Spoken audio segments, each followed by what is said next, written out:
Parks, unfortunately, are notorious places for attacks on girls and women, and you'll be seeing a lot of them in this video.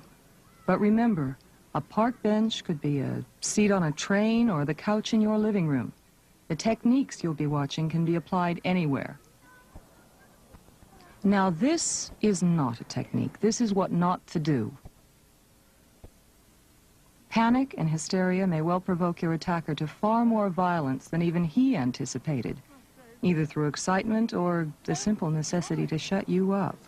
Whichever, this reaction is fatal. Just calm down. Touch me, please. For God's sake, just calm down. The easiest and most obvious way out is this.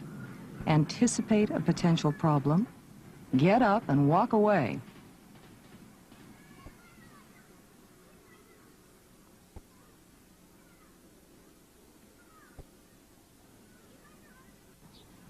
But if that's not possible, here's one way to handle it.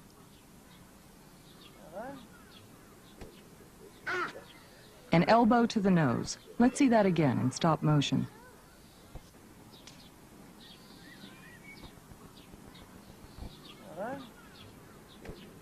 Simple and effective. And remember, as soon as you made your move, get away fast. The key to the following technique is to synchronize the movements for maximum impact.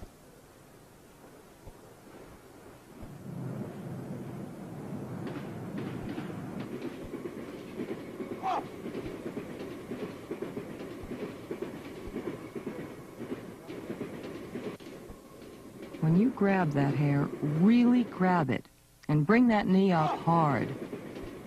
Aggression and determination. Here's a common situation. Hello. I've seen you around a lot, haven't I?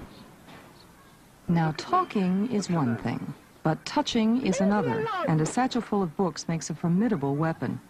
Her anger and indignation are used swiftly and positively. The exhibitionist or flasher is also quite common. Though normally not dangerous, an encounter with one may be shocking and embarrassing to a young girl, especially if she hasn't been forewarned of the possibility, as this girl obviously has been. No hysterics. If you want to turn the tables, you could do this.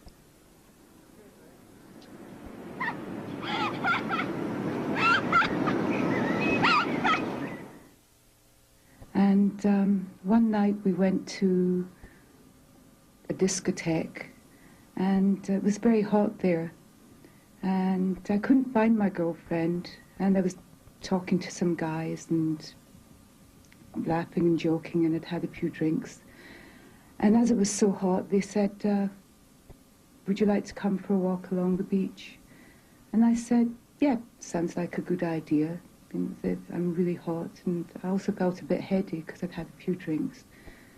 So we walked along the beach. You don't go for walks along a beach at night with two strange men, however nice they may seem. When you have a choice, like this girl had, avoid potential trouble, ignore the shortcut, and take the long way home. If you don't have a choice, what if you're confronted with a surprise attack? Well, this is what not to do.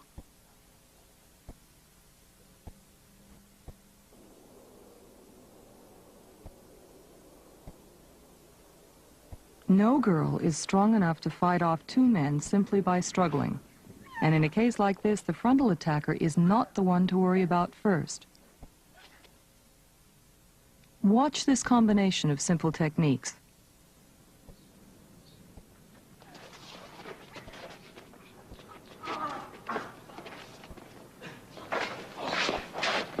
Complicated? Not really. Let's see it again in stop motion. First priority, you must free your arms. So, a head smash back into his face. Then grab his genitals and squeeze.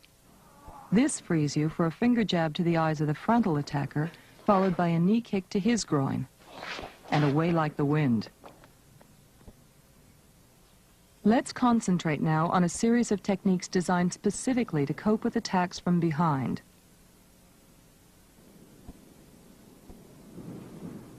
Get the whole weight of your body into the swing.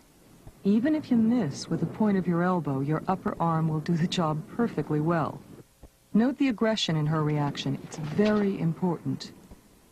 Now, here's a variation on the same technique. The attack is different.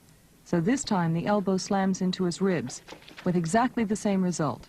Here, if the attack is from behind, your elbow is impossible to use because of the backrest. Let's see what happens. Be careful when you practice this. It's very easy to break or dislocate that finger. Let's see it in stop motion.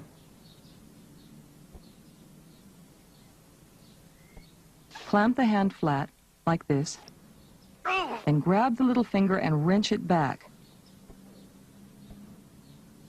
A two-handed attack directly from behind. It's surprisingly easy because the attacker leaning over you is partly off balance. Watch it again.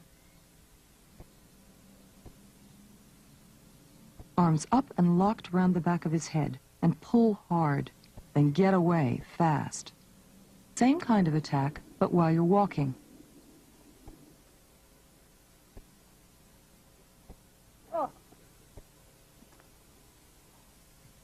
Let's watch that again.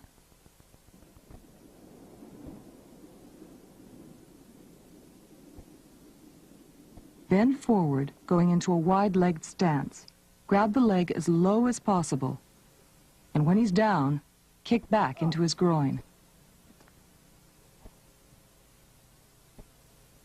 The following technique is that you must be touching your assailant before you bend.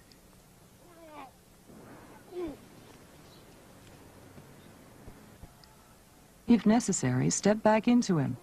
That way he'll be almost lifted off the ground, and a sharp twist will easily throw him off.